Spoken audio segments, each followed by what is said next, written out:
Now, starting this bulletin with the updates coming in from Israel, the Jewish state is now gearing up for a potential multi-front war days after a devastating onslaught from Gaza's Hamas regime. Over 1,200 Israelis have been killed in the Hamas attack so far. On the other hand, 900 have been reported killed in Gaza, which has come under intense bombardment from Israel's retaliatory strikes. Israel has also reported finding bodies of some 1,500 Hamas militants who infiltrated the Israeli territory on the 7th of October. In the latest, an Israeli Defense Forces spokesperson explained the reason behind the rising death toll in Israel after the number of deceased climbed to 1,200. Death toll in Israel has risen to 1,200 dead Israelis. 1,200 dead Israelis. Most of them were civilians, and there's also more than 2,700 wounded Israelis. That death toll has unfortunately, sadly, risen over the last few hours. Why does that happen? Not because there's ongoing fighting in Israel and more Israelis are killed by the hundreds, thankfully no, but because as the time goes by, we find and expose additional bodies of Israeli civilians inside communities.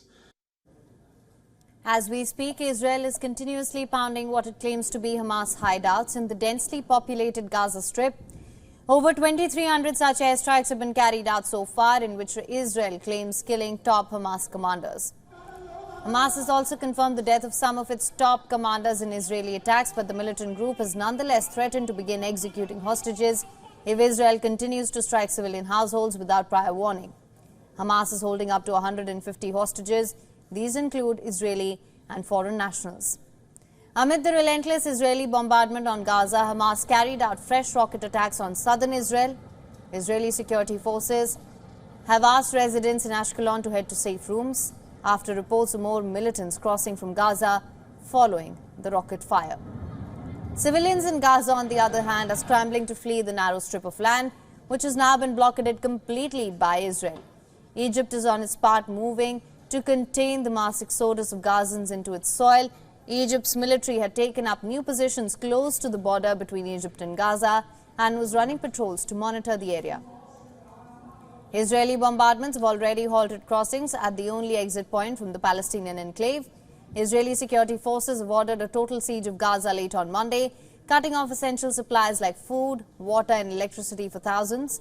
The United Nations has called the siege of Gaza a violation of international law. European nations have also advised Israel against the same. Israel has called up 300,000 reservists and massed tanks and other heavy armor, both near Gaza and on the northern border with Lebanon and Syria, as it endures attacks from multiple fronts. After 3 days of clashes with militants on the northern border with Lebanon, Israel reported munitions fired from Syria in the Golan Heights area, which its forces countered with retaliatory fire. Amid the fresh attacks and counterattacks, the Israeli forces have confirmed the arrival of the first tranche of advanced ammunition from the United States. The United States aid arrived in Israel as President Joe Biden called the attacks by Hamas an act of sheer evil. U.S. Secretary of State Antony Blinken is also set to visit Israel to meet with senior Israeli leaders in a show of solidarity and support. At least 14 U.S. citizens have been killed so far in Israel, with an unspecified number of Americans missing or being held hostage. The United States has conceded to intelligence failure over the surprise attack on Israel. White House National Security Advisor Jake Sullivan says the U.S. intelligence did not see anything that suggested an attack of this type was going to unfold.